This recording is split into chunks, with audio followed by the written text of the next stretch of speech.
সুপ্রিয় দর্শক, আসসালামু আলাইকুম। নিউজ 24 এর এখনকার আপডেট সংবাদে আপনাদের সবাইকে স্বাগতম। প্রথমেই জানিয়ে দিচ্ছি সংবাদ শিরোনাম। শেখ হাসিনা আসবে, বাংলাদেশ হাসবে স্লোগানে নিষিদ্ধ ছাত্রলীগের ঝটিকা মিছিল। শরীয়তপুরে রাতের অন্ধকারে আওয়ামী লীগের মশাল মিছিল। এবার আদালতে ভেংচি কাটলেন শাহজাহান খান। পলক বললেন কারাগার থেকে শীতের সোয়েটার হারিয়ে গেছে, উদ্ভট বলছেন তত্ত্বাবধায়ক। ইন্টারকন্টিনেন্টালে দেখা মিলল আওয়ামী লীগের সাবেক 4 মন্ত্রী প্রতিমন্ত্রীর। থানা ঘেরাওয়ের হুঁশিয়ারি ইশরাকের। ফেসিবাদী শক্তি রুখে দেওয়ার ব্যাপারে আমরা সবাই ঐক্যবদ্ধ, মন্তব্য নাহিদ ইসলামের। ক্ষমতা চিরস্থায়ী করতেই সংস্কার চালাচ্ছে সরকার, দাবি জিএম কাদেরের। এতক্ষণ শুনছিলেন সংবাদ শিরোনাম। পুরো খবর পেতে ভিডিওটি শেষ পর্যন্ত দেখুন। সর্বশেষ সংবাদ পেতে চ্যানেলটি সাবস্ক্রাইব করুন। এবার বিস্তারিত। শেখ হাসিনা আসবে, বাংলাদেশ হাসবে স্লোগানে নিষিদ্ধ ছাত্রলীগের ঝটিকা মিছিল। শেখ হাসিনা আসবে, বাংলাদেশ হাসবে স্লোগানে নারায়ণগঞ্জের সোনারগাঁয়ে ঝটিকা মিছিল করেছেন উপজেলা নিষিদ্ধ ছাত্রলীগের নেতাকর্মীরা। সোমবার সকাল 7:30টায় ঢাকা চট্টগ্রাম মহাসড়কের কাঁচপুর নয়াবাড়ি অংশে এই মিছিল করেছে তারা। 5ই আগস্ট পরবর্তীতে সোনারগাঁয়ে এই প্রথম প্রকাশ্যে আওয়ামী লীগের ব্যানারে কোনো কর্মসূচি করতে দেখা গেছে, যার একটি ভিডিও সামাজিক যোগাযোগ মাধ্যমে ছড়িয়ে পড়েছে। তবে ভিডিওটি অস্পষ্ট হয়, বিক্ষোভকারীদের কাউকে চেনা সম্ভব হয়নি। পুলিশ জানিয়েছে ছাত্রলীগ এই মিছিল করেছে। বিষয়টি সংবাদ মাধ্যমকে নিশ্চিত করেছেন নারায়ণগঞ্জের অতিরিক্ত পুলিশ সুপার আসিফ ইমাম।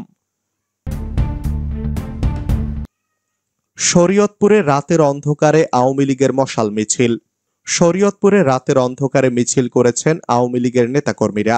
শনিবার রাত 9টার দিকে সদর উপজেলার জয়নগর এলাকায় ওই মিছিল করেছেন তারা। গত 5ই আগস্ট আওয়ামী সরকার পতনের পর শরীয়তপুরে এই প্রথম কোনো কর্মসূচি পালিত হলো। ওই মিছিলের ভিডিও সামাজিক যোগাযোগ মাধ্যমে ছড়িয়ে পড়েছে। 45 সেকেন্ডের ওই ভিডিওতে দেখা যায় শতাধিক মানুষ মশাল নিয়ে মিছিল করছেন, তাদের মুখে মাস্ক পরা। তারা শেখ হাসিনা ও বঙ্গবন্ধু শেখ মুজিবুর রহমানকে নিয়ে বিভিন্ন স্লোগান দেন। গতকাল শনিবার রাতে ভিডিওটি আওয়ামী লীগের ভেরিফাইড ফেসবুক পেজ থেকেও শেয়ার করা হয়েছে। ওই মশাল মিছিলের পর বৈষম্য বিরোধী ছাত্র আন্দোলন, বিএনপি ও বিভিন্ন রাজনৈতিক দলের নেতারা ফেসবুকে প্রতিক্রিয়া লিখে পোস্ট দিয়েছেন। এবার আদালতে ভেংচি কাটলেন শাহজাহান খান। আওয়ামী লীগের প্রেসিডিয়াম সদস্য ও সাবেক মন্ত্রী শাহজাহান খানকে আজ আদালতে হাজির করা হলে তিনি সেখানে ভেংচি কেটে হাসাহাসি করেছেন বলে জানিয়েছেন রাষ্ট্রপক্ষের আইনজীবী মোহাম্মদ ওমর ফারুক ফারুকী। সোমবার তাকে ঢাকার চিফ মেট্রোপলিটন ম্যাজিস্ট্রেট আদালতে তোলা হলে তিনি এ কাণ্ড ঘটান। ওমর ফারুক ফারুকী বলেন, শাহজাহান খান আজও আদালতে ভেংচি দিচ্ছিলেন এবং হাসাহাসি করছিলেন, কারণ তারা খুব নির্লজ্জ। 15 বছর মানুষকে গুম খুন করেছে, অথচ তা নিয়ে তাদের কোনো অনুশোচনা নেই। তিনি আরো বলেন, হত্যাকারী হিসেবে তারা এডিক্টেড হয়ে গেছেন, তাই তাদের লজ্জা নেই। রাষ্ট্রপক্ষের এই আইনজীবী বলেন, তারা হাসুক বা পুলিশকে ধমক দিক, এতে তারা নিজেদের ফ্যাসিস্ট হিসেবে প্রমাণ করছে, তাদের বিচার হবে। যেদিন ফাঁসি হবে সেদিনও তারা হাসাহাসি করবেন, কিন্তু সেদিন তারা এগুলোর জবাব পাবেন। এর আগে রোববার আন্তর্জাতিক অপরাধ ট্রাইব্যুনালে হাজির করার সময় হ্যান্ডকাপ পরানো নিয়ে পুলিশ সদস্যদের হুমকি দেওয়ার অভিযোগ উঠেছে শাহজাহান খানের বিরুদ্ধে। পলক বললেন কারাগার থেকে শীতের সোয়েটার হারিয়ে গেছে, উদ্ভট বলছেন তত্ত্বাবধায়ক। কাঠগড়ায় দাঁড়িয়ে সাবেক তথ্য প্রযুক্তি প্রতিমন্ত্রী জুনায়েদ আহমেদ পলক আইনজীবীদের কাছে দাবি করেছেন কারাগার থেকে তার 2টি শীতের সোয়েটার হারিয়ে গেছে। আইনজীবীর উদ্দেশ্যে পলক বলেন, আগামী শীতকাল পর্যন্ত কারাগারে থাকতে হবে কিনা জানি না, কিন্তু আমার 2টি শীতের সোয়েটার হারিয়ে গেছে। যদি সে পর্যন্ত থাকতে হয় তাহলে আবার সোয়েটার জোগাড় করে নিতে হবে।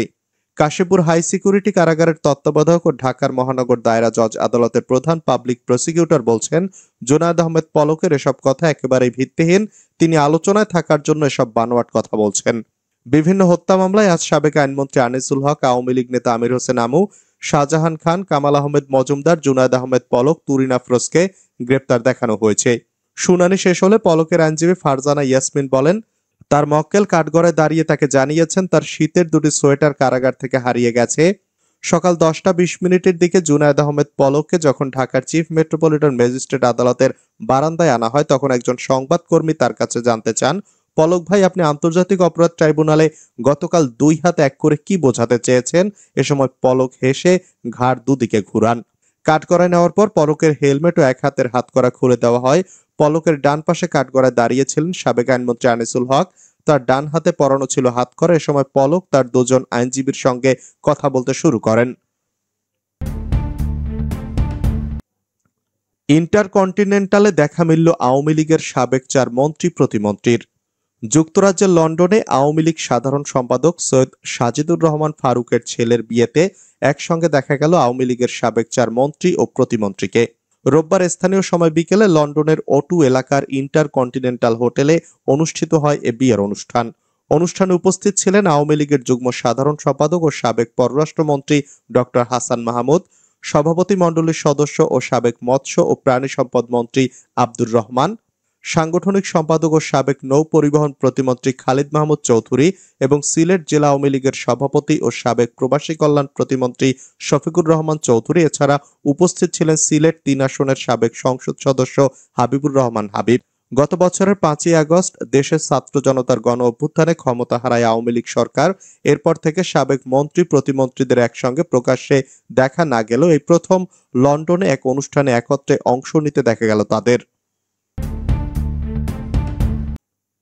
থানা ঘেরাওয়ের হুঁশিয়ারি ইশরাকের।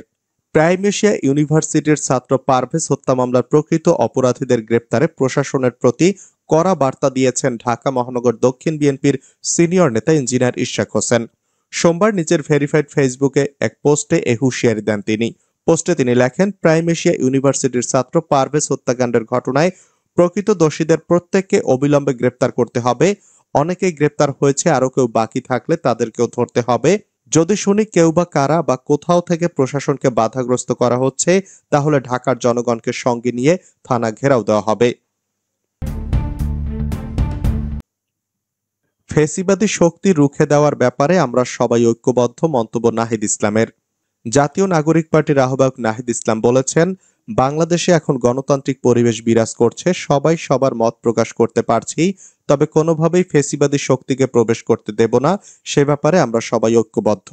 রোববার খেলাফত মজলিসের সঙ্গে আন্তঃদলীয় আলোচনায় বসে জাতীয় নাগরিক পার্টির আহ্বায়ক এসব কথা বলেন। গত 2024 সালের 5ই আগস্ট ছাত্র জনতার তীব্র আন্দোলনের মুখে ক্ষমতাচ্যুত হয় শেখ হাসিনা ও তার রাজনৈতিক দল আওয়ামী লীগ। ক্ষমতাচ্যুত হওয়ার পর দীর্ঘ সময় দলটির নেতাকর্মীরা আত্মগোপনে থাকলেও সম্প্রতি রাজনীতিতে সক্রিয় হওয়ার চেষ্টা চালাচ্ছে দলটির নেতাকর্মীরা। রাজধানী সহ দেশের বিভিন্ন জায়গায় ঝটিকা মিছিল করছে। এই অবস্থায় কোনোভাবেই যাতে ফ্যাসিবাদী শক্তি মাথাচাড়া দিতে না পারে, তাই রাজনৈতিক দলগুলোর ঐক্যবদ্ধ থাকার আহ্বান জানান এনসিপির আহ্বায়ক।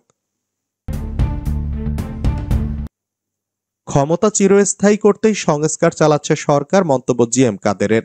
জাতীয় পার্টির চেয়ারম্যান গোলাম মোহাম্মদ কাদের বলেছেন, সরকার দেশের 50% মানুষকে বাদ দিয়ে সংস্কার প্রস্তাব করছে, এটা কখনোই বাস্তবায়ন হবে না। তিনি বলেন, সরকার একটা দল গঠন করেছে, ক্ষমতা চিরস্থায়ী করতে সংস্কার চালাচ্ছে, যেন তেন ভাবে তাদের নির্বাচনে পাশ করালে সেটি হাসিনার নির্বাচনের চেয়ে ভালো হবে কিনা সেই প্রশ্নও তোলেন জিএম কাদের। রোববার দুপুরে জাপা চেয়ারম্যানের বনানী কার্যালয়ে বর্ধিত সভায় দ্বিতীয় দিনের উদ্বোধনী অনুষ্ঠানে জিএম কাদের এ কথাগুলো বলেন। জাতীয় পার্টির চেয়ারম্যান বলেন, নির্বাচনে যারা জয়ী হবেন তারাই প্রয়োজন মতো সংস্কার করবেন, এখন যারা সংস্কার প্রস্তাব নিয়ে কাজ করছেন তারা তো এলিয়েন। জিএম কাদের বলেন, সব সমস্যা সমাধানের জন্য একটা সুষ্ঠু নির্বাচনের মাধ্যমে সরকার গঠন করতে হবে, সরকারকে বৈধ করতেই সঠিকভাবে নির্বাচন করতে হবে।